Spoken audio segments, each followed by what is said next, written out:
It was a fantastic weekend of derbies around the world. We had the North London derby in England. We had the Derby della Capitale, that's between Roma and Lazio. We also had the Old Firm derby between Celtic and Rangers. Celtic ran out winners in that one. Welcome to the Nutmeg on Guardian TV. My name is Solomon Fowowe, and Dennis Erezi returns to us in the studios. How's it going, Dennis?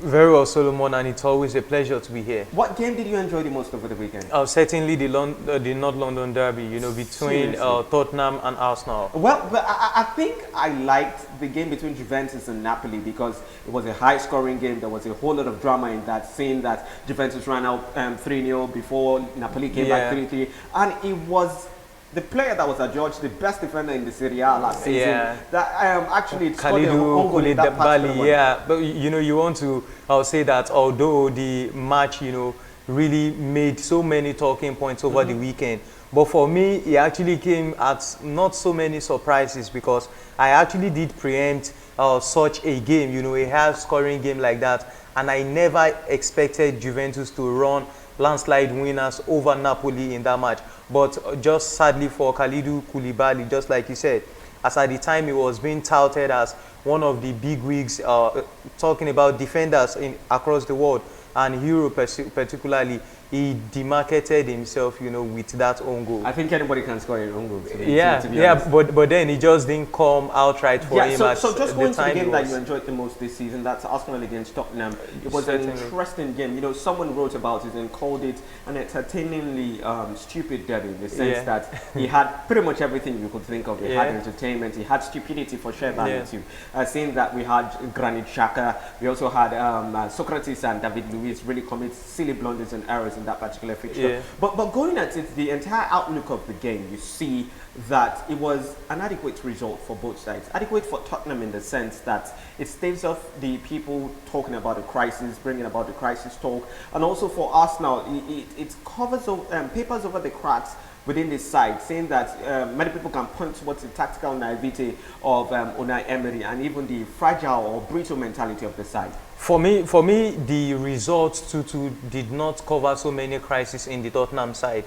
One case in point is that, you know, you talk about Mauricio Pochettino leaving Eriksen on the bench for quite some matches now in this season. And then, so, take case in point, Eriksen was not part of the game. So what would have happened to the team? So it means that in as much as Pochettino is still trying to manage the team and preventing things from going out of hand, I still feel that there is a crisis in that team. And then on the side of Arsenal, I think it is time that Unai Emery, you know, starts putting his team in order, you know, so as to prevent schoolboy errors. Look at what Socrates is doing. And then so if you now collate all of this together, fine, Arsenal had their fault, and then you also want to agree with me that, you know, they grew into the game going forward, and then you saw a stellar pass from Matthew Guendouzi, you know, setting off Aubameyang to score the second goal. Yeah.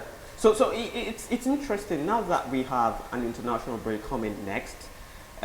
What do you think Mauricio Pochettino should be doing differently? Seeing that they've had some form of crisis, even if that particular draw in the North London derby pushes it forward, the talks of it forward, what should he be doing differently? First of all things, I think he should be doing differently is, you know, take a leave from a player like a coach like Pep Guardiola. You know, Pep Guardiola said something as at the time he allowed Negredo and, you know, some key players to leave the ranks of Manchester City then. And what was the thing he said? One thing he said, you do not keep an unhappy player in your team. You know, it kind of destabilizes the spirit within the team. So it's still the same thing I expect Pochettino to do. If a player is unhappy staying in a club, there is no point in keeping that player. If Eriksen feels it's high time for him to leave the team Tottenham, let him go. Let him go, you know, and then you work with what you have with you, because as far as I'm concerned, they've played 4 matches now in the Premier League. 2 matches have been without Eriksen, and then 2 have been with him. So I feel the team can do without him. Well, yeah, interesting that you put it that way, saying that it's already past the transfer deadline and there's no way Christian Eriksen can leave the side again. I think it just needs to adapt the side. It seems they're a bit not focused, like he said. He said they were not 100% focused. Yeah, well, certainly. Seeing that it's past the transfer deadline now, I expect him to be doing something entirely. Everyone that can read in between the lines will know certainly that if Mauricio Pochettino, like we all know, have done so well with this Tottenham side ever since he joined them. If there is one area he has failed so more, this season has been so much evidence on that he lacks the ability, of keeping, of talking a player into his own vision, and that was what we're seeing now as regards the way the team is right now, because you played all throughout preseason. You're into the season and then you're still talking about your team not being focused. I think that should not be coming from him. Well, a side that you could also say are not super focused at this time is Manchester United. You see a side that they've not really impressed. It's a different soundbite from Ole Gunnar Solskjaer, but what we're seeing on the results board is not encouraging at all. Seeing that their last game against Southampton, it was a draw. Daniel James has been a very, very good figure in that side, but you can see this side and you say that it is not the best from Manchester United. Certainly not the best from Manchester United, because if you look at previous Manchester United sides and then you kind of place them side by side in comparison with the team that with the current players in the team right now, you want to say that it is a far difference between what we used to know Manchester United for. Like, take case in point when we had the likes of, in defense you have Rio Ferdinand, you have Nemanja Vidic, you have Vidic beside him, you have the likes of, you have Evra on the left. There was a whole lot of leadership in the team as at those times. But look at Manchester United today.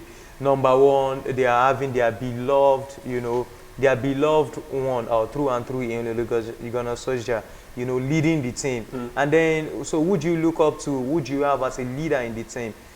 Definitely not a player like Paul Pogba. He also seems carried away at different times during matches. And then for me, it is not so many things to be surprised about, seeing that things are turning like this for the team. But what is most disappointing is that, at the manner at which he talked down the impact of players that are left the team, players like Ander Herrera, players like Alexis Sanchez and Romelu Lukaku, and then him coming to tell the whole world that, look, I've got confidence, I've got faith in Anthony Martial, I've got faith in Jesse Lingard and Daniel James, to make an impact in the Premier League. But for me, that was where he got it all wrong. And then, fine, the season is not turned out so good, but believe you me, I still expect many similar shows like this one. Yeah. Talking about faith, we're going into the Chelsea game now, and we saw the sort of faith that Lampard placed in a young player as Billy Gilmour when he brought him in. But there's been a whole lot of backlash saying that people never respected him to be brought in at that sort of time, saying that the game was on a knife edge. It was just 2-1 leading against Sheffield United, and you bring in a teenager into such a very, very crucial role, a pivotal role. That's at the defensive midfield position. So, seeing that we've seen these things play out this way, do you think it's a wrong time to really be placing faith in young guns going into this season? Now, for me, there are no particular time to place faith in a player, whether young or old, because we were all before our screens when Pep Guardiola told us that the most brilliant player he's ever managed is Phil Foden. Which was tongue in cheek. So yeah, and then you want to say that he's managed the likes of Arjen Robben, he's managed the likes of Lionel Messi, Andres Iniesta. He could not mention any one of them, but he's telling us that the player he had most faith in is Phil Foden. So in the same way, I feel in placing your faith in a player, it also has to do with the sort of quality of match and also the quality of opposition you're facing. Fine, you could say that Sheffield are no match for Chelsea. But when you look at the crucial time of the game, just like you said, bringing in a teenager, for, in quote, a tired Kovacic. You know, he does not measure up. And then I have actually forgiven Lampard, and I hope so many Chelsea fans will also forgive him, because knowing that he's still learning through the ropes. You know, this is his first major job, and I just hope he builds on this, and then this sticks in his lesson notes as a coach going forward. Thank you so much for coming, Dennis. Always a pleasure. So that's our package for you today on the Nutmeg on Guardian TV. If you're not subscribed to this YouTube channel, you should subscribe already and turn on the notifications so that you get all fantastic content from Guardian Nigeria directly into your inbox. My name is Solomon Fowe, and thank you for watching.